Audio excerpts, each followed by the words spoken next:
Салам достор, кандайсыңар? Жашообуздагы изилдөөлөрдүн көпчүлүгү жасалма интеллекттин жардамы менен ишке ашат. Учурда көп тармактагы ишкерлердин ишин жеңилдеткен жасалма интеллекти ChatGPT чат-боту.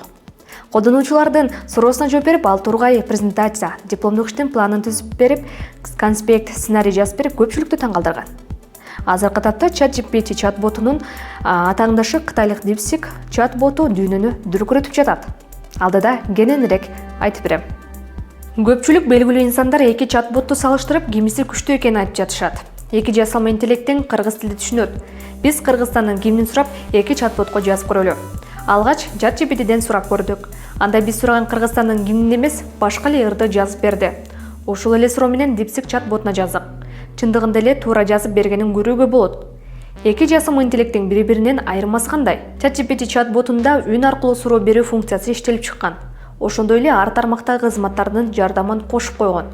ChatGPTнин көп бөлүгү акылуу кызматтарды аткарат. DeepSeek жасалма интеллектинде үн аркылуу суроо берүү функциясы иштелип чыга элек. Ошондой эле бул чат акысыз.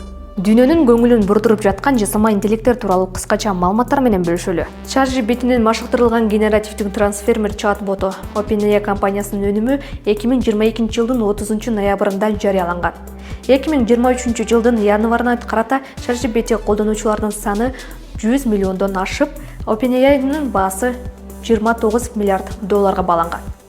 Дүйнөлүк базарда будуң чуң салган DeepSeek тууралуу айта кетсек. DeepSeek стартабы 2023 жылдын Кытайдагы Ханчжоу шаарында негизделген. Ошол эле жылдын соңунда жасалма интеллект программасы чыгарган. Негиздөөчүсү кытайлык миллиардер Highflyer инвестициялык фондунун түптөөчүлөрүнүн бири Ян Фэнфэн. DeepSeek жаңы долбооруна америкалык компанияларга салыштырмалуу кыйла аз каражат $6 миллион коротконун билдирди. Бул америкалык компанияларды таң калтырды. Бирок таң калтырган DeepSeek'те цензура бар. Кытайдын ички саясат тууралуу суроолорго эки түрлүү жооп берет. DeepSeek көп маалыматтарды топтошунда кайта өтүү керек. Маалыматтар Кытайда сакталат. Ошол үчүн Италия өлкөсү кошумчаны өчүртүп таштады. Жаңы чат-бот АКШ менен Кытайдын ортосундагы жасалма интеллект жаатында чоң атаандаштыкты күчөткөндөй болду. Колдонуучулар эки жасалма интеллекттин бири-биринен айырмаланып турарын социалдык желилерге пикир калтырып салыштырып жатышат. Эки жасалма интеллекттин адамдын жашоосун жеңилдетип койгону менен келечекте эң чоң көйгөйлөрдүн бири болуп калбайбы деген суроо жаралды.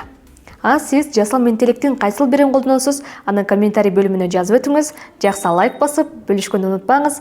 Биздин каналга катталыңыз.